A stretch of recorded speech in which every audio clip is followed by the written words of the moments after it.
Hello student, I am Neeraj from शिक्षा अखाड़ा एक युद्ध अज्ञानता के विरुद्ध। आज हम स्टार्ट करने वाले हैं विज्ञान का। मीन्स हम बात करेंगे विज्ञान की चैप्टर साइंस की। और ये चैप्टर हम बात करने वाले हैं साइंस की क्लास 10 की। किसकी बात करने वाले हैं हम लोग? साइंस क्लास 10 के पोर्शन की बात करेंगे हम, चैप्टर नंबर फर्स्ट की। किसकी बात करेंगे?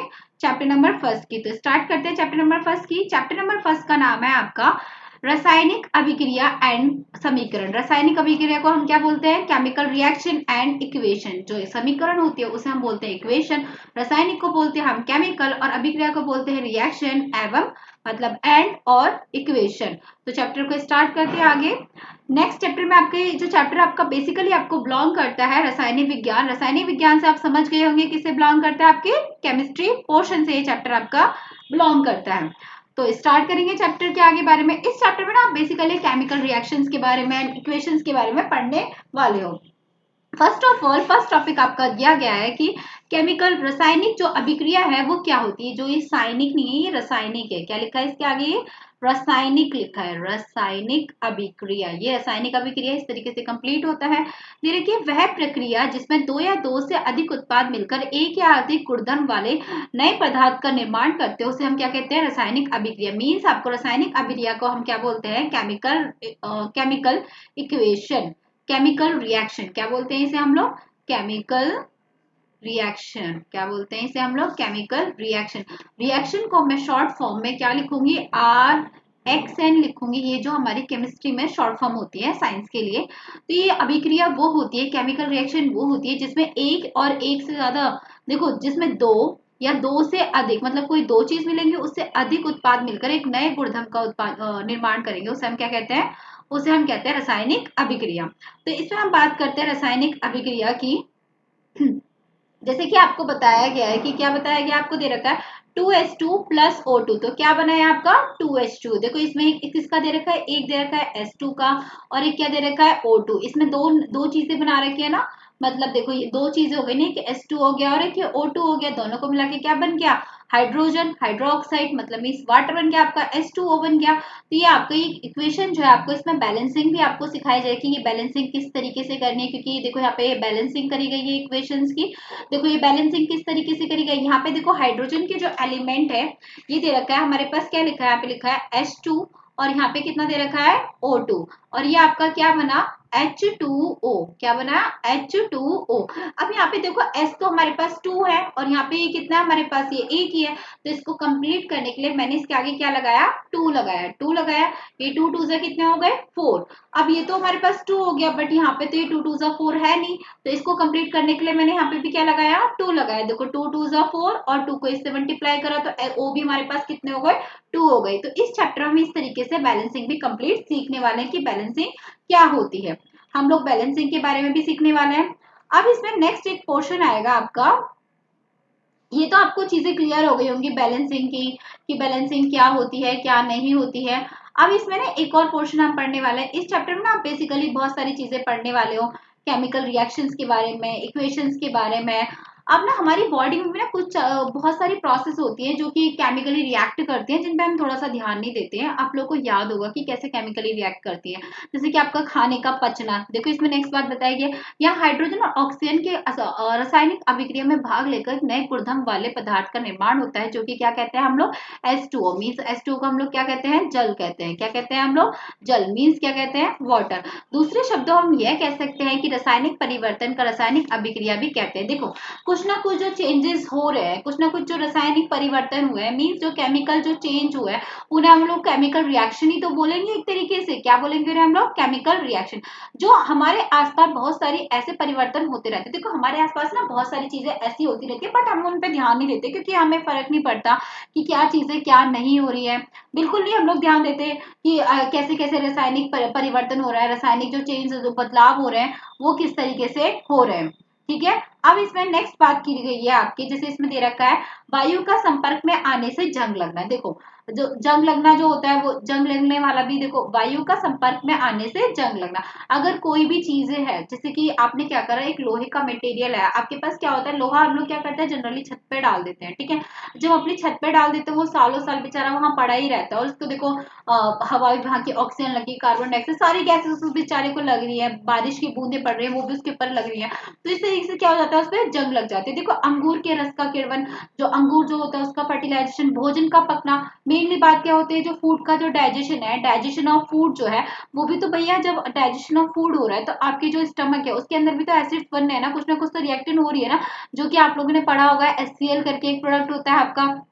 तो ये सारी चीजें हो रही है ना, बट हम लोग ध्यान नहीं देते। दे रखा है हमारे शरीर में भोजन का पचना। अब देखो हमारे शरीर में ये सॉरी ये दे रखा है भोजन का पकना। अब जब खाना पका रही है आपकी मम्मी, तो आपकी मम्मी ऐसा थोड़ी ना है कि पानी उबालने रखा और डायरेक्ट उसमें सब्जी रखी और खाना पक गया, ऐसा थोड़ी ना होता। उसके अंदर क्या होती है आपकी मम्मी बहुत सारे मसाले डालती है। अब ये जो मसाले एक तरीके से समझो ये कि आपके केमिकल सब्सटेंस है, क्या है ये केमिकल सब्सटेंस है। और ये क्या आपके पास एक भगोना है, इसमें से मैं थोड़ी सी भाप निकाल दे रही हूँ ताकि आप लोगों को लगे कि इसमें ना खाना बन रहा है, ठीक है। और यहाँ पे देखो ये गैस जला दिया, ठीक है, ये क्या है खाना बन रहा है। अब इसके अंदर क्या करा है इन्होंने, ये सारे जो केमिकल्स हैं, सोचो ये क्या डाले इन्होंने केमिकल्स, ये मसाले नहीं है ये हमारे केमिकल्स हैं। अब ये केमिकल्स जब डाले तो कुछ ना कुछ तो रिएक्ट करेगी, जो हल्दी है वो अपना पीला रंग देगी, कुछ ना कुछ मसाले सब ये लोग अपना अपना कलर देंगे, तो वो जो भोजन का जो पकना है वो भी तो कुछ ना कुछ एक केमिकल रिएक्शन हो रही है। देखो अब देर का हमारे शरीर में भोजन का पचना, अब जो हमने खाना खाया है स्टमक में जब हमारे खाना जा रहा है तो वो भी तो भोजन का पचना, कुछ ना कुछ तो HCl वगैरह ये सारी चीजें हो रही हैं, तो ये भी चीज है। अब दे रहे कि हम जो श्वसन करते हैं मीन्स हम जो सांस लेते हैं वो भी क्या हो रही है भैया, वो भी तो ये केमिकल रिएक्शन, ये एक तरीके से क्योंकि हम लोग क्या करते हैं, हम लोग O2 को लेंगे और क्या कर देंगे CO2 रिलीज करेंगे। सबको पता ही है कि जो पेड़ होते हैं वो पेड़ क्या करते हैं O2 को रिलीज करते हैं और CO2 क्या करते हैं वो लोग, हाँ CO2 वो लोग लेते हैं, और हम लोग क्या करते हैं इसका अपोजिट पार्ट करते हैं। ये सारी चीजें हम लोगों ने बहुत बचपन में पढ़ी थी ये सारी चीजें, पर 10th के बेसिक में थोड़ी थोड़ी चीजें आती हैं। नेक्स्ट इसमें बता रही है रासायनिक अभिक्रिया की पहचान। अब रासायनिक अभिक्रिया की पहचान किस तरीके से करेंगे इसके बारे में हम लोग पढ़ते हैं। दे रखी है रासायनिक अभिक्रिया की पहचान करना ताकि यह पता लगाया जा सके कि अभिक्रिया संपन्न हुई है। जब कोई अभिक्रिया संपन्न होती है तो वो निम्न चिन्हों से पहचाना जा सकता है। देखो कुछ ना कुछ चेंज जब होता है किसी न किसी चीज में, जब कोई बदलाव होता है तो हमें पता भी तो लगना चाहिए कि इसके अंदर कुछ ना कुछ बदलाव हुआ है। देखो अगर तुम्हारी मम्मी ने तुम्हें थोड़ा सा डांट दिया, ठीक है, अगर डांट दिया आपको तो आप ना एकदम खेल रहे हो कूद रहे हो अच्छी तरीके से लग रहे हो, तो आपको आपके फ्रेंड्स को लगेगा कि हाँ भाई इसको कुछ नहीं हुआ ये तो अच्छी तरीके से खेल रहा है। अब दूसरी तरफ आपकी मम्मी ने जरा सा आपको डांट दिया और अपना मुंह फुला के बैठ गए, ठीक है। अब जब मुंह फुला के बैठे तो आपके फ्रेंड्स भी तो आपसे पूछेंगे ना कि भाई क्या हुआ, क्यों उन्होंने क्यों देख के पूछा, क्योंकि आपके अंदर कुछ ना कुछ चेंजेस हो रहे हैं उन्होंने तभी तो पूछा। अब यही चेंजेस हमारे क्या होंगे, कुछ ना कुछ केमिकल जब चेंज होगा तो तभी तो पता लगेगा कि हमें कुछ ना कुछ केमिकल चेंज, अदरवाइज कोई केमिकल एज इट इज रखा है तो हमें क्या फर्क पड़ रहा है कि भैया वो केमिकल एज इट इज रहे, ठीक है। पर कभी गुस्सा नहीं होना चाहिए, ठीक है, ये तो सिर्फ एग्जाम्पल था। अब इसमें दे रखा है पदार्थों की अवस्था में परिवर्तन, ठीक है। अब पदार्थों की अवस्था में परिवर्तन किस तरीके से का, देखो अवस्था में परिवर्तन मतलब कि कोई भी चीज है उसको जैसे कि पिघला दिया, जैसे कि आपके पास क्या है मोमबत्ती है, ठीक है, मोमबत्ती है वो बेचारी जलती रही जलती रही जलती रही, 2 घंटे बच्चा बैठ के पढ़ाई किया, पर कोई पढ़ाई नहीं करता मोमबत्ती में, मुझे पता है। अब जैसे कि मान लो जस्ट फॉर एग्जाम्पल किसी ने मोमबत्ती में बैठ के पढ़ाई करी, ठीक है, और मोमबत्ती पिघल के वो छोटी, ये आपको इतनी बड़ी दिख रही है, अब मैंने बिल्कुल छोटी सी बना दी, वो छोटी सी हो गई, तो कुछ ना कुछ तो चेंज हुआ है ना, इसके अंदर रिएक्शन हुआ। नेक्स्ट आपका बता रखा है रंग में परिवर्तन, क्या दे रखा है रंग में परिवर्तन। अब देखो जैसे मैंने अभी आपको एग्जांपल दिया खाना बनने का, जब मैंने एग्जांपल दिया तो जब वो खाना बन रहा है तो उसमें भाई बाद में तो बदलाव आएगा ना, सारे मसाले डल चुके हैं, कुछ तो एक सुंदरता तो आएगी। अब दे रखा है गैसेस का निष्कासन, देखो गैसेस भी चेंजेस हो रखे हैं। अब दे रखा है कि ताप में परिवर्तन, देखो ताप में परिवर्तन कैसे की, ताप में परिवर्तन का हम किससे पढ़ सकते हैं, देखो अभी देखो सर्दियां चल रही है, टेम्परेचर चेंज है यहाँ का, ठीक है। अब जैसे ही गर्मियां आएंगी तो टेम्परेचर अलग हो जाएगा, तो ये भी कहीं ना कहीं केमिकल रिएक्ट कर रही है ना, तो ये सारी चीजें हमारी डिपेंड करती है। हम लोग पता लगा सकते हैं, किससे पता लगाते हैं, इन सब चीजों से पता लगाते हैं क्या केमिकल रिएक्शन हो रही है, क्या क्या केमिकल चीजें हो रही है। नेक्स्ट हम बात करते हैं नेक्स्ट हम बात करते हैं रासायनिक समीकरण की, किसकी बात करते हैं, रासायनिक समीकरण की। अब केमिकल इक्वेशन क्या होती है, क्या बात करते हैं हम, केमिकल इक्वेशन। रासायनिक समीकरण को क्या बोलते हैं, केमिकल इक्वेशन, क्या बोलते हैं, chemical equation. Chemical equation spelling तो सबको पता ही होगी ना, जल्दी बताओ मुझको क्या होती है इक्वेशन, की स्पेलिंग कमेंट सेक्शन में जरूर बता देना कि इक्वेशन की स्पेलिंग क्या होती है। वैसे मुझे आती है, मैंने लिख रखी है, आप सामने देख सकते हो। दे रखा है, जब एक मैग्नीशियम रिबन को वायु में जलाया जाता है तो मैग्नीशियम ऑक्साइड में परिवर्तित हो जाता है। तो यह एक रासायनिक अभिक्रिया के लिए कथन है, परंतु इस तरीके से लिखा जाता है। देखो, अगर कोई मैग्नीशियम रिबन है, उसको क्या करा, उसको जलाया गया वायु में, ऐसा नहीं कि हवा में उड़ा दिया से जलाया गया, मतलब उसका नॉर्मल टेम्परेचर जैसा है हमारा उसमें जलाया गया, तो क्या हुआ, किसमें चेंज हो गया, मैग्नीशियम ऑक्साइड में चेंज हो गया। ठीक है, ऑक्साइड में परिवर्तित हो जाता है तो रासायनिक अभिक्रिया के लिए कथन है, परंतु इस तरीके से लिखा जाता है। देखो, हमने जिस तरीके से चीजों को लिखना है, मतलब रासायनिक समीकरण का मतलब यह है कि आपने, जैसे कि जस्ट फॉर एग्जाम्पल, मैंने आपको एग्जाम्पल दिया, आपके फ्रेंड रूठा, ठीक है, उसकी मम्मी ने उसको पीटा, जैसे कि मान लो ये फ्रेंड है आपका, बेचारा ये बहुत अच्छा है, स्माइल कर रहा है, ये देखो मेरा फ्रेंड ये वाला स्माइल कर रहा है। अब क्या हो गया, इसकी मम्मी ने इसको, नहीं इसके ऐड कर देना यहाँ पे, प्लस में इसकी मम्मी ने इसको क्या करा, बेचारे को डांट दिया थोड़ा सा। ठीक है, इसकी मम्मी अभी डांट रही है इसको, सोच लो इसके थोड़े से आंसू टपक रहे हैं, इसको डांट रही है। ठीक है, फिर डांटने के बाद जो हमें फाइनली जो प्रोडक्ट मिला, ये बच्चा क्या हो गया, बिल्कुल ही सैड हो गया, इसका मुंह मैं उल्टा बना देती हूँ, ये बिल्कुल ही सैड हो गया। तो इनका मतलब क्या है, किसी दो चीजों को मिला के जो हमें फाइनली पता लगता है कि बाद में रिएक्टेंट आता है, एक बाद में जो प्रोडक्ट आता है, तो उसको हम क्या बोलते हैं, आपकी केमिकली समीकरण। हमने समीकरण बना दी कि पहले ही खुश बैठा था बेचारा, इसकी मम्मी ने इसको थोड़ा सा डांट दिया, फिर डांटने के बाद इसका क्या हो गया, पूरा मुंह लटक गया, ये हमारी क्या बन गई, एक पूरी केमिकल इक्वेशन बन गई। ठीक है, आप साइंस पढ़ रहे हैं तो कुछ ना कुछ तो लॉजिक करना पड़ेगा ना। अब इसमें नेक्स्ट बता रहे कि देखो, इसमें बता रखा है मैग्नीशियम प्लस ऑक्सीजन। देखो, मैग्नीशियम और ऑक्सीजन को मिलाया तो हमारा क्या बन गया, मैग्नीशियम ऑक्साइड। अब इसमें ना एक चीज ना मैं आपको बता देती हूँ, ये आपके 11th क्लास में रेडॉक्स रिएक्शन जब आप पढ़ोगे तो आपके बहुत ज्यादा हेल्प करेगा। इसमें एक बात की गई है अभिकारक की, क्या बात करी गई है, अभिकारक की, और एक बात की गई है आपके प्रोडक्ट की। देखो, अभिकारक को क्या बोलते हैं हम लोग, रिएक्टेंट। क्या बोलते हैं अभिकारक को हम लोग, रिएक्टेंट। और उत्पाद को हम लोग क्या बोलते हैं, प्रोडक्ट। क्या बोलते हैं, प्रोडक्ट। क्या बोलते हैं उत्पाद को, प्रोडक्ट। ठीक है, जनरली बच्चे ऐसे करते हैं कि जो इजिकल टू के इस साइड है इसको हम रिएक्टेंट बोल देंगे, और जो इजिकल टू के इधर साइड है इसे हम क्या बोल देते हैं, प्रोडक्ट बोल देते हैं। ठीक है, ऐसा कुछ नहीं होता, बट ये बच्चों की शॉर्ट फॉर्म के लिए बच्चे कुछ भी कर सकते हैं ना, बच्चे तो बहुत टैलेंटेड होते हैं आजकल के।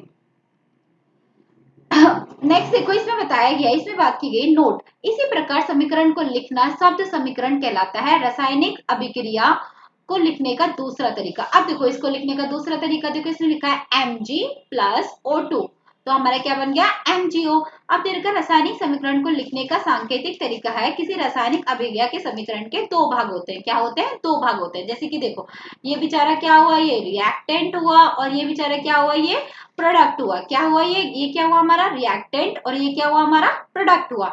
अब पहले हम फर्स्ट ऑफ ऑल किसके बारे में पढ़ने वाले हैं, अभिकारक के बारे में। अभिकारक को हम लोग क्या बोलते हैं, रिएक्टेंट। क्या बोलते हैं अभिकारक को हम लोग, रिएक्टेंट। क्या बोलते हैं, रिएक्टेंट।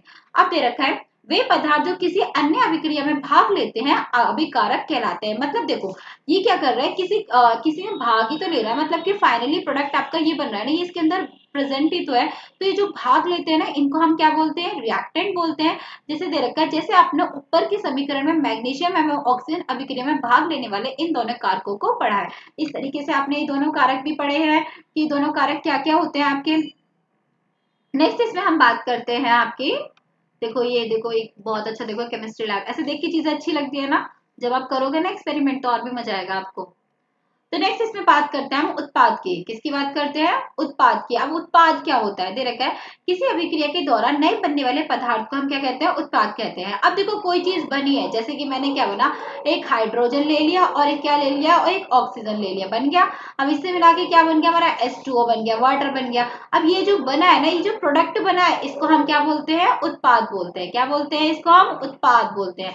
दे रखा है MgO इसका क्या उत्पाद है, Mg प्लस O2 में भाग लेने वाले नए पदार्थ बना है। इसे देखो, Mg भाग लिया, O2 भाग लिया, तो हमारा क्या बन गया, MgO। जैसे कि आपने अभी प्रीवियस वो एक्सपेरिमेंट, सॉरी रिएक्शन में आपने देखा था, क्या था, Mg plus O2 is equal to आपका क्या बन गया, MgO। ये देखा था आपने इस तरीके से, वेरी गुड। देखो यहाँ पे ना कुछ आपको ये बॉटल दिख रही है, सुंदर सी दिख रही है बॉटल, कितनी सुंदर लग रही है ना। एक्सपेरिमेंट करोगे ना तब बताना कि मैम बहुत मजा आता है एक्सपेरिमेंट करने में। देखिए यहाँ पे सब्जियों का भी बता रखा है। नेक्स्ट हम बात करते हैं दे रखा है रासायनिक समीकरण को लिखना। अब देखो रासायनिक समीकरण को भैया लिखना भी तो पड़ेगा ना, किस तरीके से लिखा जाए। देखो रासायनिक समीकरण एक रासायनिक समीकरण को प्रदर्शित करता है, इसलिए रासायनिक समीकरण के तीर के निशान बाईं और अभिकारक को दाईं ओर लिखा जाता है और उनके बीच में प्लस का चिन्ह लगा दिया जाता है। इसी प्रकार तीर के दाईं ओर उत्पाद को लिखा जाता है और उनके बीच क्या लगाया जाता है, ये वाला चिन्ह लगाया जाता है। देखो ऐसे तो आपको समझ नहीं आएगा, मैंने रीड कर दिया, आप बोलोगे कि मैम समझ में नहीं आ रहा, ऐसे तो आपने तो रीड कर दिया, पर रीड करा हुआ हमें समझ में नहीं आ रहा कि हम किस तरीके से लिखें। ठीक है, तो मैं आपको ना पूरा करके बताती हूँ कैसे लिखें। देखो इन्होंने कैसे लिखा कि हम किस तरीके से लिखे। इन्होंने क्या करा, कुछ देखो जेड एन है हमारा एक एलिमेंट, इन्होंने ये वाला लिया, ठीक है, बीच में क्या कर दिया प्लस। प्लस का मतलब क्या होता है, किसी चीज को जोड़ना। हमने बचपन में पढ़ा था ना कि ऐड के सवाल, ऐड वगैरह हमने पढ़े थे, ऐड करना, माइनस का पढ़ा था, माइनस करना। फिर नेक्स्ट हमारा क्या दे रखा है, H2SO4, क्या दे रखा है, H2SO4। जब इनको जोड़ा, देखो यहाँ पे हमने इनको जोड़ा तो हमारा क्या बना, ZnSO4 और H2O। देखो इधर वाली जो चीजें होती है इनको हम रिएक्टेंट बोलते हैं और इधर वाले क्या बोलते हैं, हम प्रोडक्ट बोलते हैं। प्लस वाले देखो इस साइड जो लिखे जाते हैं वो क्या लिखे जाते हैं, रिएक्टेंट, और इस साइड क्या लिखे जाते हैं, हमारे प्रोडक्ट। और बीच में क्या होता है, हमारा तीर होता है, क्या होता है, तीर होता है। ठीक है, यहाँ पे लिखा हुआ है तीर। नेक्स्ट हम लोग बात करते हैं कंकालिक रासायनिक समीकरण। अब रासायनिक समीकरण के बारे में हम बात करने वाले हैं कि रासायनिक समीकरण क्या होती है। दे रखा है, देखो इसको हम पढ़ते हैं थोड़ा सा। दे रखा है इस प्रकार, इस समीकरण को निरीक्षण कीजिए, वह तीर के दाईं और बाईं ओर के परमाणु की संख्या को गिनिए, प्रत्येक के कंकालिक को क्या बोलते हैं कि देखो कंकालिक रासायनिक समीकरण को संतुलित करना। अणुओं की संख्या समान है, ऑक्सीजन के परमाणु एंड असंतुलित। बाईं और ऑक्सीजन के दो अणु हैं जिसके बाईं और सिर्फ एक अणु है। देखो जैसे कि बता गया है Mg दे रखा है, इसके पास क्या भैया O, इसके पास दो है, और यहाँ पे तो भैया हमारे पास O ही नहीं है, तो O क्या, यहाँ पे दो वाला पार्ट कहाँ चला गया। अब इसका भी तो भैया हम एक O ढूंढेंगे ना कि इसका एक O कहाँ गया। तो कंकालिक को हम बोलते हैं बैलेंसिंग केमिकल इक्वेशन। तो बैलेंसिंग केमिकल इक्वेशन को स्ट्रक्चर देखेंगे, इसका क्या होगा, देखते हैं। द्रव्यमान संरक्षण के नियम को संतुष्ट करने के लिए रासायनिक समीकरण को संतुलित किया जाता है। तीर के दाईं ओर तथा बाईं ओर के तत्वों को परमाणु की संख्या समान की जाती है, जिसमें दोनों ओर के तत्वों के परमाणु समान हो सके।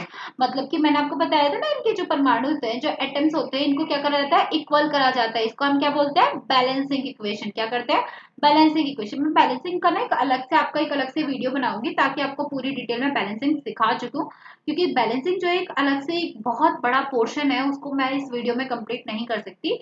बट अगर आप बोलोगे कि मैम ये बैलेंसिंग की इक्वेशन की वीडियो बनाइए, तो मैं कंफर्म इसकी वीडियो बना के दूंगी आपको। ठीक है, देखो इसे बताया गया रासायनिक अभिक्रिया के प्रकार। अब देखो रासायनिक अभिक्रिया के प्रकार भी होते हैं। देखो ये कितने प्रकार की होती है, दे रखा है संयोजन अभिक्रिया, वियोजन अभिक्रिया या फिर विस्थापन अभिक्रिया। संयोजन को क्या बोलते हैं, संयोजन मतलब कि किसी चीज को मिलाना, मतलब कॉम्बिनेशन रिएक्शन। क्या बोलते हैं इसे हम लोग, कॉम्बिनेशन रिएक्शन। क्या बोलेंगे इसे हम लोग, कॉम्बिनेशन रिएक्शन। रिएक्शन को शॉर्ट फॉर्म में लिख दो, अब तो पता चल गया सबको रिएक्शन को क्या बोलते हैं। वियोजन को क्या बोलते हैं हम लोग, डिकम्पोजिशन रिएक्शन। क्या बोलते हैं हम लोग, डिकम्पोजिशन रिएक्शन। ठीक है, मैं ना कभी कभी बीच में थोड़ी बहुत गलतियां कर रही हूँ, मैं चाहती हूँ कि आप लोग कमेंट करके बोलो मैम आप ये गलत कर रहे हो। विस्थापन को हम लोग क्या बोलते हैं, डिस्प्लेसमेंट रिएक्शन। क्या बोलते हैं विस्थापन को, डिस्प्लेसमेंट रिएक्शन। डिस्प्लेसमेंट रिएक्शन की डिस्प्लेसमेंट रिएक्शन क्या होता है। ठीक है, चलिए अब इनके बारे में हम डिटेल में पढ़ेंगे कि ये अभिक्रिया क्या होती है। अब नेक्स्ट ना इसमें एक और बता रखी है, जो कि इसमें बोले इसके 5 टाइप है, पर हमने ऊपर ना थोड़ी सी चीजें देख ली, बस हम खुश हो गए कि हाँ जी बस कंप्लीट, बात खत्म। देखो इसमें बताया गया द्विविस्थापन रिएक्शन। ठीक है, द्विविस्थापन को क्या बोलते हैं हम लोग, देखो विस्थापन और द्विविस्थापन, तो ये क्या हो जाएगा, बेचारा तो डबल हो रहा है, तो इसलिए हम लोग इसे क्या बोलते हैं, डबल डिस्प्लेसमेंट। क्या बोलते हैं इसे हम लोग, double displacement reaction, double displacement reaction. ठीक है, नेक्स्ट बता रखा है अपचयन और उपचयन। इसे हम बोलते हैं ऑक्सीडेशन, इसे हम बोलते हैं रिडक्शन रिएक्शन।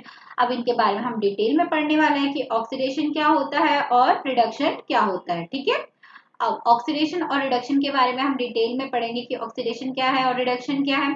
पहले हम किसके बारे में पढ़ेंगे, कॉम्बिनेशन रिएक्शन के बारे में। देखो मैं ना आप लोगों से क्वेश्चन करती हूँ, उसका जवाब देना। देखो संयोजन का मतलब क्या होता है, किन्हीं दो चीजों को जोड़ना, उन्हें हम क्या बोलते हैं, संयोजन। मीन्स देखो अगर आप इंग्लिश के वर्ड पे भी जाओगे, इंग्लिश के वर्ड का मतलब क्या है, इसका कॉम्बिनेशन। क्या मतलब है इसका, मतलब कॉम्बिनेशन रिएक्शन। क्या मतलब है, कॉम्बिनेशन रिएक्शन। तो इस पे भी जाएंगे, दे रखा है वह अभिक्रिया जिसमें दो या दो से अधिक अभिकारक मिलकर एकल उत्पाद का निर्माण करते हैं, ऐसी अभिक्रिया को क्या कहते हैं, हम संयोजन अभिक्रिया कहते हैं।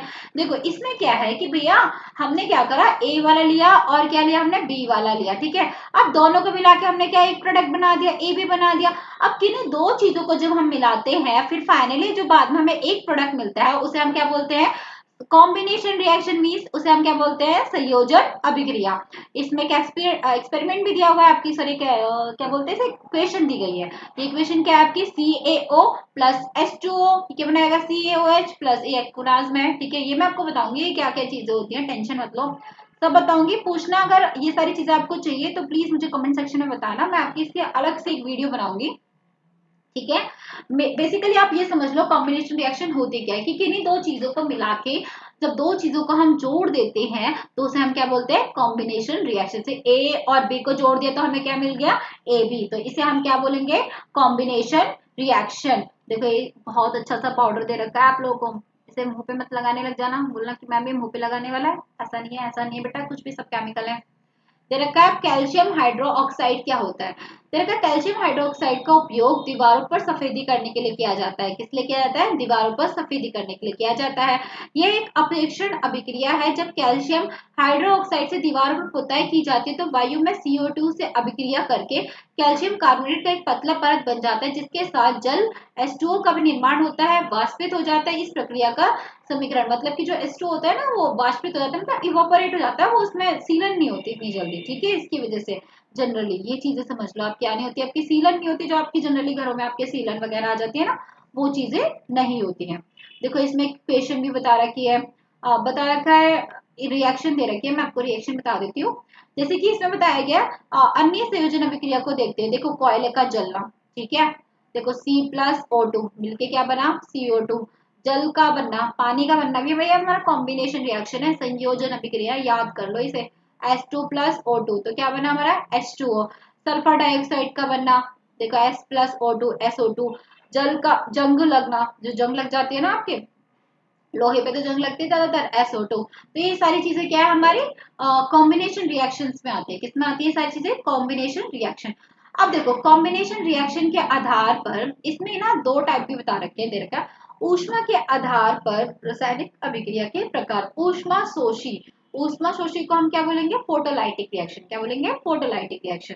देखा वे अभिक्रिया जिसमें अभिक्रिया के दौरान ऊष्मा निकलती है उसे ऊष्मा शेपी अभिक्रिया कहते हैं। इसमें क्या निकलती है, हीट निकलेगी। क्या निकलेगी इसमें, हीट। फोटोलाइटिक माने क्या होता है भैया, मतलब आप लोग फोटोलाइटिक का मैं आपको जनरली बताऊं तो जैसे कि आपने पढ़ा होगा ना बचपन में, फोटोलाइटिक मतलब सूरज से, देखो मैं आपको थोड़ा सा एक ना बिलोंग करवाती हूँ चीजों को ना, साइंस को ना हमेशा ना, कभी बच्चे साइंस ले तो बच्चे इंटरेस्ट नहीं लेते साइंस में, बच्चे सोचते हैं इतनी सारी तो टर्मिनोलॉजी है, ये टर्मिनोलॉजी सुनते सुनते भाई हमसे तो याद होगी नहीं। तो टर्म को ना हमेशा कनेक्ट करा करो, जो अपने आसपास की चीजें, अगर आप कनेक्ट करोगे ना चीजों को तो आपको जल्दी मेमोराइज होंगी, तो बहुत मजा आएगा फिर साइंस पढ़ने में, फिर आप बोलोगे कि मैम साइंस तो मेरा फेवरेट सब्जेक्ट है।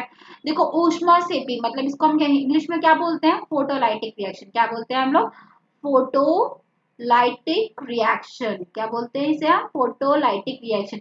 अब मैं इसको आपसे कनेक्ट करवाती हूँ चीजों को। आपने वो पढ़ा है, फोटोसिंथेसिस पढ़ा हुआ है, फोटोसिंथेसिस क्या पढ़ा हुआ है, फोटोसिंथेसिस रिएक्शन, वही वाली रिएक्शन जो क्या होता है, प्लांट अपना खाना बनाते हैं सनलाइट की प्रेजेंस में। तो फोटो माने हम लोग चाह रहे थे ना कि उसमें क्या हो रहा था, सनलाइट। सनलाइट मीन्स क्या हो रहा है, हीट। क्या हो रही है, हीट। अब आप लॉन्ग कर पा रहे हो, मतलब इसमें क्या होगा, इसमें क्या निकलेगी, दे रखा है वे अभिक्रिया जिसमें अभिक्रिया के दौरान ऊष्मा निकलती है उसे हम क्या कहते हैं, ऊष्मा शेपी रिएक्शन करते हैं, उसे हम क्या कहते हैं, फोटोलाइटिक रिएक्शन कहते हैं। इसमें क्या निकलेगी, हीट निकलेगी। देखो CH4 plus 2O2 CO2 plus 2H2, इसमें से क्या निकल रही है भाई, हमारा H हमारे पास इधर जा रहा है, फाइनली हमारे पास हीट निकल रही है। तो इस तरीके से आप ऐसे डिनोट करके पढ़ सकते हो, एक दूसरे से चीजों को बिलोंग करना सीखो। अगर चीजें बिलोंग करोगे तो ज्यादा अच्छी तरीके से क्लियर होंगी, ठीक है।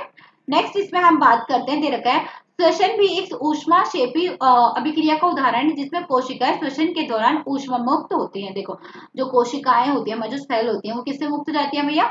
ऊष्मा से मुक्त होती है। जब हम सांस लेते हैं ना तो थोड़ा सा देखा गरम गरम सा निकलते हैं, भाप से ऐसे करके करने मत लग जाना, फिर आप बोलो मैडम निकल नहीं रहा है, ऐसे करके मत बोलना, ठीक है। नेक्स्ट इसमें बात की गई है साग सब्जियां या सड़े गले घास। देखिए गले घास फूस या पेड़ों के पत्तियों का विघटन होकर कंपोस्ट का बनना। अभी कंपोस्ट भी मैं आपको पढ़ाऊंगी ये क्या होता है। देखो अब आती है हम ऊष्माशोषी अभिक्रिया। ऊष्माशोषी अभिक्रिया का क्या होता है इसके बारे में पढ़ने वाले हम लोग। देख सकते हैं वे अभिक्रिया जिसमें ऊष्मा का शोषण होता है उसे हम क्या कहते हैं? ऊष्माशोषी अभिक्रिया कहते हैं। वे अभिक्रिया किसे होती है? ऊष्मा का शोषण होता है। दे रखा है देखो BNO प्लस ये क्या देखा BeOH प्लस 2NO 2N क्या देखा 2NH4 plus Cl and BaCl2 2NOH। अब नेक्स्ट हम किसके बारे में पढ़ने वाले हैं? हम नेक्स्ट पढ़ने वाले हैं अपना वियोजन अभिक्रिया के बारे में। वियोजन को हम लोग क्या बोल रहे थे? Decomposition reaction. क्या बोल रहे थे वियोजन को हम लोग? Decomposition reaction. क्या बोल रहे थे? डीकम्पोजिशन रिएक्शन या फिर अपघटन। देखो डीकम्पोजिशन मतलब कि क्या? चीजों का बीच में से टूटना। क्या? डिकम्पोज होना मतलब चीजें क्या हो रही है भैया? टूट रही है। क्या हो रही है? चीजें टूट रही है, उनका हम क्या बोलते हैं? Decomposition reaction. जो चीजें बीच में से टूटती हैं। दे रखी है वे अभिक्रिया जिसमें केवल एक अभिकारक विघटित होकर दो या दो से अधिक उत्पाद का निर्माण करते हैं उसे हम क्या कहते हैं? विघटन अभिक्रिया कहते हैं। विघटन अभिक्रिया 3 प्रकार की है। क्या है हमारे पास? 3 प्रकार की। ओ सॉरी बेटा थोड़ी सी गलती हो गई, वो जो पहले वाली थी वो फोटोलाइटिक नहीं थी, वो ऊष्माक्षेपी थी, वो सही था। ये फोटोलाइटिक रिएक्शन है आपकी, फोटोलाइटिक डिकम्पोजिशन रिएक्शन ये है, वो थोड़ा सा गलत हो गया था बट वो ठीक थी, ठीक है। ये बताइए ऊष्मा वियोजन। अब ऊष्मा वियोजन क्या होता है? तेरे का इसमें वियोजन की क्रिया में ऊष्मा के द्वारा, ये किसके द्वारा होती है? ऊष्मा के द्वारा होती है। वो थोड़ा सा गलत हो गया, वो फोटोलाइटिक नहीं वो सही था, ठीक है।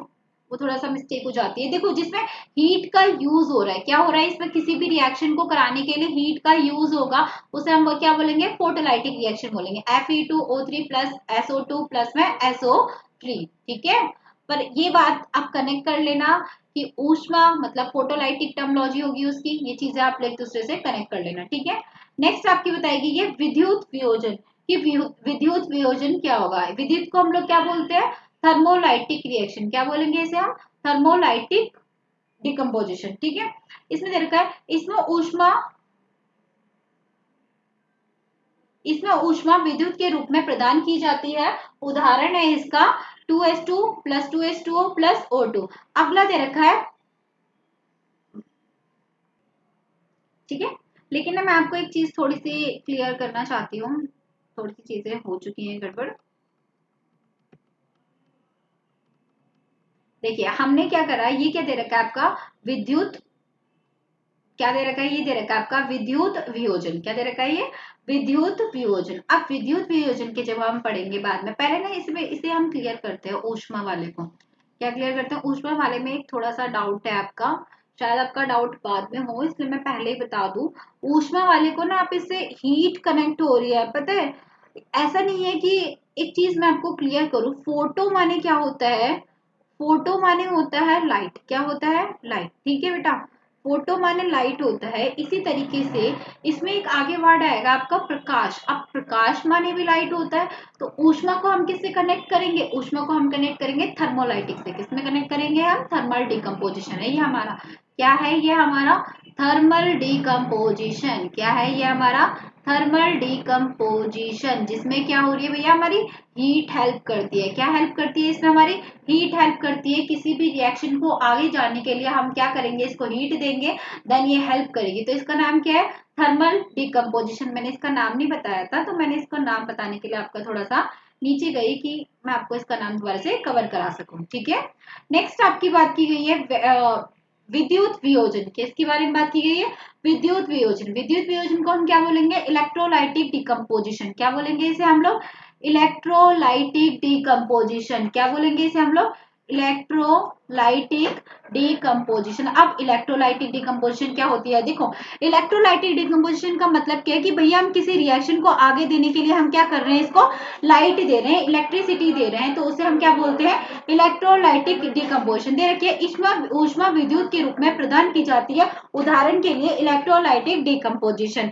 नेक्स्ट इसमें बात कीजिए प्रकाशीय वियोजन। अब प्रकाशीय वियोजन क्या होता है, देखो प्रकाशीय वियोजन को हम क्या बोलते हैं, फोटोलाइसिस। क्या बोलते हैं इसे हम लोग, फोटोलाइसिस, मतलब फोटोलाइटिक डिकम्पोजिशन में देखो इसमें क्या हो रहा है भैया, इसमें सूर्य का प्रकाश यूज करा जा रहा है, उसमें खाली हीट यूज करी जा रही थी, इसलिए वो क्या था हमारा थर्मोलाइटिक।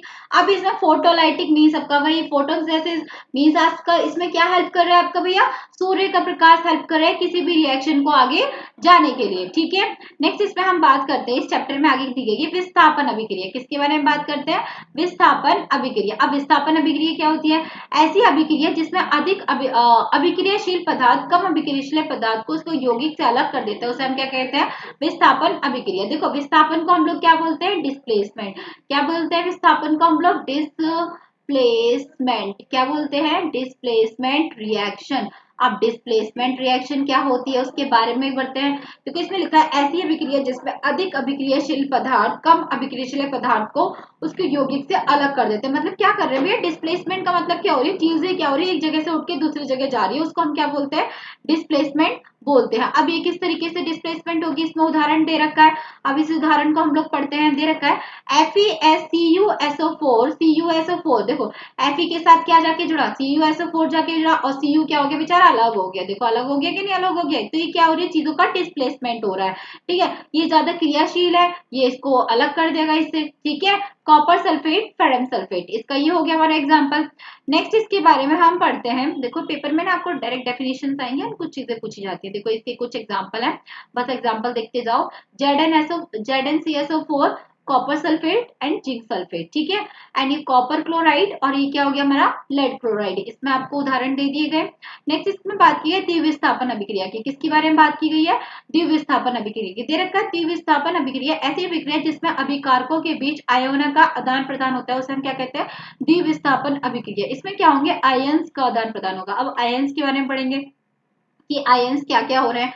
तो देखो आयंस के बारे में हम चलते हैं। ये क्या हो गया, AB प्लस CD। देखो AB प्लस CD, A किसके साथ हुआ, D के साथ, और C किसके साथ गया हमारा, B के साथ। मतलब यहाँ पे ना दोनों आगे और पीछे दोनों का अपनी जो सीट है वो चेंज करेंगे एक तरीके से, तो इसको हम क्या बोलते हैं, द्विविस्थापन अभिक्रिया। क्या बोलते हैं इसको हम लोग, द्विविस्थापन अभिक्रिया। देखो इसके कुछ आपके एग्जाम्पल भी आपको शो हो रहे हैं। ये क्या हो रहे हैं आपके कुछ एग्जाम्पल, देखो ये सारे एग्जाम्पल ये दे रखा है, ये दे रखे हैं, ये पेपर के लिए इंपॉर्टेंट है, ये डायरेक्ट आपके पेपर में पूछे जाते हैं ये वाले एग्जाम्पल, ठीक है। नेक्स्ट आपकी बात की गई है उपचयन की और अपचयन की। किसके बारे में बात की गई है, उपचयन और अपचयन की। उपचयन क्या होता है और अपचयन क्या होता है, किसके बारे में, उपचयन रिएक्शन और अपचयन के। देखो उपचयन को हम क्या बोलते हैं, ऑक्सीडेशन। सिलिका जिस पदार्थ में ऑक्सीजन की वृद्धि और हाइड्रोजन का ह्रास हो उसे हम क्या बोलते हैं, उपचयन रिएक्शन बोलते हैं। क्या बोलते हैं, उपचयन रिएक्शन का मतलब addition of oxygen and removal of किसका, हाइड्रोजन। इसकी डेफिनेशन आप कर सकते हो, addition of oxygen removal of hydrogen, तो उसे हम क्या बोलते हैं, उपचयन रिएक्शन। मतलब इसे हम बोलते हैं ऑक्सीडेशन। क्या बोलते हैं इसे हम लोग, ऑक्सीडेशन, ठीक है। उपचयन का उदाहरण देख लेंगे, ऑक्सीजन में वृद्धि के लिए, किसके लिए वृद्धि के लिए, ऑक्सीजन में वृद्धि के लिए। देखो ऑक्सीडाइज का दे रखा है, ये चीजें ऑक्सीडाइज हो रही हैं इसके अंदर। देखो कार्बन में ऑक्सीजन की वृद्धि और ये कार्बन ऑक्साइड में उपचयित होता है। नेक्स्ट इसमें बताया गया है ऑक्सीडाइज। देखो पूरे पूरे एग्जाम्पल आपको बता रखे हैं, डिटेल में एग्जाम्पल आपको दिए गए हैं, आप देख भी सकते हो एग्जाम्पल अच्छे तरीके से दे रखा है। फॉस्फोरस में ऑक्सीजन की वृद्धि और ये फॉस्फोरस सल्फाइड में उपचरित होना। मतलब जो ऑक्सीजन है ऑक्सीजन इसमें ऐड होगा और क्या होगा, हाइड्रोजन इसमें से रिलीज होगा, तो इसे हम क्या बोलते हैं, ऑक्सीडेशन रिएक्शन। अब दे रखा है उपचयन का उदाहरण। देखो उपचयन भी दे रखा है इसमें। अब उपचयन के देखो कितने सारे उदाहरण आपको दे रखे हैं। ये सारी जो एग्जांपल है ना इनको अच्छे से याद कर लेना, क्योंकि कई बार ना पेपर में जो बुक के एग्जांपल होते हैं ज्यादातर सीबीएसई बोर्ड के पेपर में आपके बुक के एग्जांपल ही आते हैं। जैसे ये वाली जो इक्वेशन आपको दे दी जाएगी और पूछा जाएगा कि ऑक्सीडेशन किधर हो रहा है और रिडक्शन क्या हो रहा है, तो आपको बताना है कि भैया ऑक्सीडाइज यहाँ हो रहा है और रिडक्शन यहाँ हो रहा है। ये सारी चीजें आपके पेपर में डिटेल में पूछी जाएंगी, ठीक है। ये सारी जो रिएक्शन आप इनको अच्छी तरह से एक बार देख लेना कि रिएक्शंस क्या क्या है और कैसे रिएक्शंस हो रही है, इनको याद कर लेना अच्छे से, पेपर में पूछी जाती है। ठीक है। नेक्स्ट आपकी बात की गई है उपचयन अपचयन की, किसके बारे में? अपचयन की। अब अपचयन को क्या बोलेंगे? उसे हम बोल रहे थे ऑक्सीडेशन, इसे हम क्या बोलेंगे?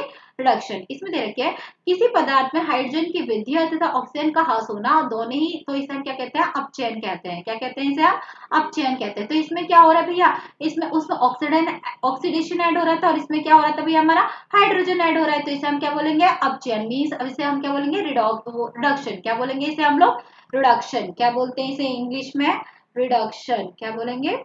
रिडक्शन। ऑक्सीडेशन और एक आपका रिडक्शन। नेक्स्ट इसमें बात की गई, देखो ये दे रखा है अच्छे खासे एग्जाम्पल आपको शो हो रहे हैं। ये वाला हो गया एग्जाम्पल, और भी आपके एग्जाम्पल होंगे जो आपको शो हो रहे होंगे। ठीक है। देखो ये सारे ZnSO4, ये आपका Zn हो रहा है, ये H2SO4, ये रिडॉक्स बता रखा है कि रिडॉक्स कहाँ का हो रहा है इसमें। ठीक है। रिडॉक्स का ये रिड्यूसिंग कहाँ कहाँ हो रहा है, ये सारी चीजें। अगला बता रही है रिडॉक्स रिएक्शन क्या होती है, किसके बारे में? Redox reaction. देखो रिडॉक्स रिएक्शन को, ये वो अभिक्रिया होती है जिसमें ऑक्सीडेशन और रिडक्शन किसी एक ही अभिक्रिया में हो, किसी एक ही रिएक्शन में ऑक्सीडेशन और रिडक्शन हो, उसे हम क्या बोलते हैं? रिडॉक्स रिएक्शन बोलते हैं। ठीक है। ऐसी अभिक्रिया जिसमें अभिक्रिया के दौरान अभिकारक उपचारित या फिर दूसरा अपचरित हो, उसे हम क्या बोलते हैं? रिडॉक्स रिएक्शन बोलते हैं। क्या बोलते हैं उसे हम लोग? रिडॉक्स रिएक्शन बोलते हैं। जिसमें दोनों चीजें एक साथ होती हैं उसे हम क्या बोलते हैं? Redox reaction. देखो ये वाला आपको बहुत अच्छा सा एग्जांपल दिया हुआ है, इसमें क्या हो रही है? चीजें एक साथ हो रही हैं, तो इसे हम क्या बोलते हैं? Redox reaction. ठीक है। अब इसमें बात की गई है ऑक्सीकारक की। अब ऑक्सीकारक क्या है, चलते हैं। वह पदार्थ जो अपचयन के लिए ऑक्सीजन देता है या अपचयन के लिए हाइड्रोजन को हटाता है, तो उसे हम क्या बोलते हैं? ऑक्सीकारक। एंड अपकारक क्या होते हैं? वह पदार्थ जो ऑक्सीजन के हटाने के लिए उत्तरदायी होता है तथा अपचयन के लिए हाइड्रोजन देता है, उसे हम क्या कहते हैं? अपकारक। क्या बोलते हैं उसे हम लोग? अपकारक। ठीक है। इसमें देखो ये आपको ऑक्सीडेशन रिडक्शन एक ही चीजें दोनों में एक साथ हो रही है। देखो ये पूरा कंप्लीट एक साथ हो रही है, ये वाली चीज आपकी कंप्लीट। ठीक है।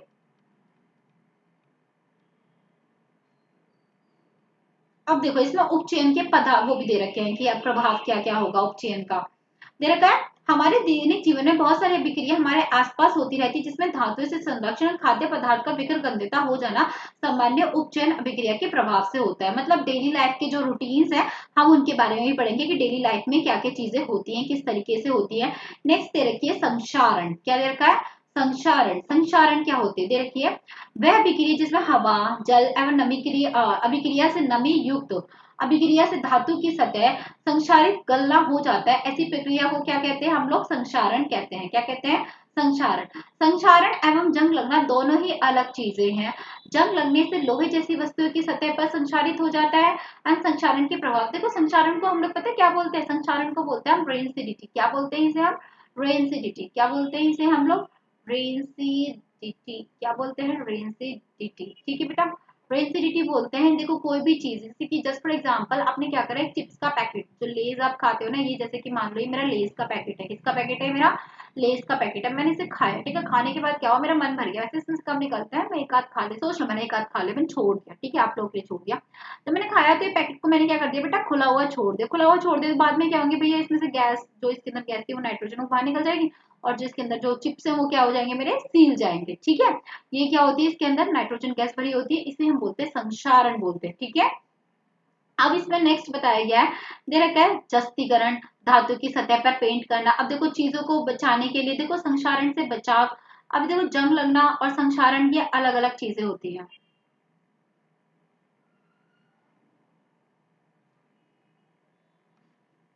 लेकिन मैं ना आपको एक चीजें बता दूं, संक्षारण को ना हम रेनसिडिटी नहीं, संक्षारण को हम लोग कोरोइजन बोलते हैं। क्या बोलते हैं? संक्षारण को हम लोग कोरोइजन बोलते हैं। क्या बोलते हैं? कोरोइजन। ठीक है। क्या बोलेंगे? संक्षारण को हम लोग कोरोइजन बोलेंगे। जैसे कि कोराइजन क्या होता है? देखो कोराइजन का मतलब ऐसा नहीं है कि आपने, जैसे कि ये तो मैंने आपको एग्जांपल दे दिया नाइट्रोजन वाला, ये गलती से ना एग्जांपल मैंने रेनसिडिटी का दे दिया, इसको आप आगे के लिए बैकअप रख लो। ठीक है। संक्षारण कोरोजन का मतलब ये होता है, देखो जस्ट फॉर एग्जांपल, जैसे मैंने चिप्स का लिया है एग्जांपल, ऐसे हम लोहे पे ले लेते हैं, कोई बात नहीं। लोहे पे ले लेते हैं, किस पे लेते हैं, लोहे पे लेते हैं। मेरे पास क्या है, एक लोहे का एक बहुत अच्छा पाइप है, ठीक है। अब ये बेचारा मेरे घर में फालतू पड़ा है, इसको उठा के मैंने छत पे पटक दिया छत पे। पटकने के बाद इसको नमी लगी भाई, धूप गर्मी सब कुछ सही बेचारे ने, सब कुछ सहने के बाद क्या हुआ, इसके ऊपर क्या लगी, जंग लग गई। ऐसा नहीं है कि संक्षारण ऐसा चीजें हो कि हम चीजों को यही समझ लें कि वो धातु पे जंग लगना उसे हम संक्षारण कहते हैं, ऐसा कुछ नहीं है। संक्षारण काफी चीजों में हो सकता है, हम लोग इसका एग्जाम्पल भी ले सकते हैं, बट वो चीजें हमारे संक्षारण में नहीं आएगी। ले सकते हैं हम डेली लाइफ में, हम कुछ भी एग्जाम्पल ले सकते हैं। दे रखा है जस्तीकरण, क्या बता रखा है इसका, इसमें दे रखा है जस्तीकरण, धातु की सतह पर पेंट करना। अगर कहीं भी जंग लगनी दिखाई देती है तो हम क्या कर देते हैं, उस पर पेंट कर देते हैं, क्या कर देते हैं, उस पर हम पेंट कर देते हैं, उस पर जंग लगना बंद हो जाता है, ठीक है। अब आया हमारे पास, देखो कुछ चीजों पे हम लोग ना, आपने देखा है आपके घर में कभी पाइप वगैरह की फिटिंग होती है तो उस पर हम तेल लगाते हैं या फिर ग्रीस लगाते हैं, जिससे क्या होती है, वो चिकना हो जाता है। नेक्स्ट इसकी बात की विक्रगंधिता। देखो विक्रगंधिता को हम बोलते हैं रेंसिडिटी, क्या बोलते हैं विक्रगंधिता को हम लोग, रेंसिडिटी, ठीक है। विक्रगंधिता को रेंसिडिटी बोलते हैं। दे रखा है भोजन में उपस्थित वसा एवं तेल वायु जनित अपचयन जैसे उसका स्वाद गंध बदल देता है, बदबूदार हो जाता है। देखा आपने, देखा है कभी कभार कुछ जो डब्बे होते हैं उनके अंदर से कि आपने कोई डब्बा खोला उसको खुला छोड़ दिया, मतलब हल्का सा उसका ढक्कन बंद नहीं करा, तो कभी कभार उसमें देखा है स्मेल सी आने लगती है। कभी बारिश के मौसम में चीजों में स्मेल आने लगती है, वो चीजें गलने लगती है, तो ये किसकी वजह से होती है, रेंसिडिटी की वजह से होती है, मतलब उसके अंदर की जो गैस है वो खत्म हो गई है, इसलिए होता है। देखो विक्रगंधिता की एक घटना, जब बहुत समय खाना रखने के बाद वसा तेलीय पदार्थ खाद्य पदार्थ से अपचित हो जाता है, जिसका स्वाद क्या होता है, बदल जाता है, कैसे हो जाता है, बदल जाता है। इसलिए मम्मी कहती है ना कि बेटा खानों को ज्यादा फ्रिज में मत रखो, खाओ जल्दी से, है ना। नेक्स्ट बात की है वसा अथवा तेल में तैयार किए गए खाद्य पदार्थ से सब्जी चिप्स आदि को विक्रगंधिता होने से खराब कर देता है। उपचित पदार्थ खाद्य पदार्थ का स्वाद बदलता है, विक्रगंधित भोजन खाने योग्य नहीं होता। जो मतलब जो खाना खराब हो जाता है वो कभी खाने योग्य नहीं होता। अगला दे रखा है वसा एवं तेले खाद्य पदार्थ को विक्रगंधिता से बचाव। अब इनका बचाव किस तरीके से किया जाए, देखा वसा एवं तेले खाद्य पदार्थों विक्रगंधिता से होने से बचाया जा सकता था, इसकी देरी दर को कम किया जा सकता है, जो कि निम्न रोकने के उपाय है। अब देखो चीजों को रेंसिडिटी होने से मतलब खराब होने से भी बचाया जा सकता है, वो किस तरीके से बचाया जा सकता है वो मैं आपको बताती हूँ। नेक्स्ट इस तरीके वसा एवं तेले पदार्थ को एंटीऑक्साइड डालने से विक्रगंधिता होने से बचाया जा सकता है। क्या उसके अंदर क्या डालना है, एंटीऑक्सीडेंट, ठीक है। खाद्य पदार्थ की पैकिंग के समय बर्तन से ऑक्सीजन गैस को हटाकर नाइट्रोजन गैस भर दिया। देखो चिप्स वाला एग्जांपल दिया था ना कि उसका कंपैरिजन भी ले सकते हैं, पर कोई नहीं, हमने यहाँ ले लिया, वो गलती से वहां ले लिया था। तो हम लोग क्या करते हैं, चिप्स के पैकेट में हमारा क्या भरा होता है बेटा, नाइट्रोजन भरा होता है, क्या भरा होता है हमारा, नाइट्रोजन भरा होता है, ठीक है। अब दे रखा है उपचयन की दर को कम रखने के लिए वायु में बर्तन में खाद्य पदार्थ को रखने से विक्रगंधिता होने की दर को कम किया जाता है, मतलब कि ऐसे बर्तन में खाने को रखा जाता है जहाँ पे क्या हो, जहाँ पे हवा ही ना जा सके। अब इसमें नेक्स्ट इसमें बात की गई है, इसमें एक दो पॉइंट और दे रखे हैं, इसमें बात की गई है। नेक्स्ट इसमें दिखेगा खाद्य पदार्थ को विक्रगंधिका से बचाव के लिए ऊष्मा प्रकाश से दूर रखा जाता है, किससे दूर रखा जाता है, ऊष्मा और प्रकाश से। नेक्स्ट इसमें बात की गई है खाद्य पदार्थ को विक्रगंधिता से बचाव के लिए उसकी दर को कम करने के लिए रेफ्रिजरेटर में रखा जाता है, किसमें रखा जाता है, उसमें रेफ्रिजरेटर में रखा जाता है चीजों को, ठीक है। अब इसके अंदर नेक्स्ट हम पढ़ने वाले हैं कि चीजों को संतुलित करना, दे रखा रासायनिक समीकरण को संतुलित करना। नेक्स्ट इसमें हम बात करते हैं, देखो रासायनिक समीकरण को संतुलित करने के लिए निरीक्षण विधि या फिर हीट या फिर ट्रायल विधि का उपयोग करेंगे, किसका विधि का उपयोग करेंगे, ये सारी जो हमारे पास स्टेप्स हैं कुछ स्टेप्स का प्रयोग करेंगे। ये सारे स्टेप दे रखे हैं संतुलित अभिकरण को, इन सबको उपयोग करने के लिए कि किस तरीके से इनको उपयोग किया जा सकता है, ठीक है।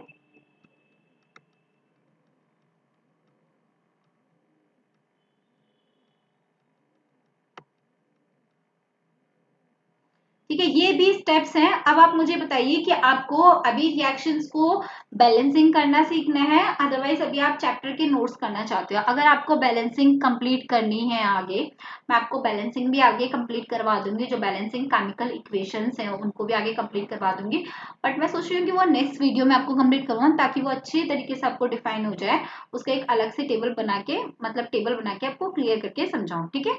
आगे की और भी इंफॉर्मेशन के लिए बने रहिए हमारे साथ। Thanks for watching.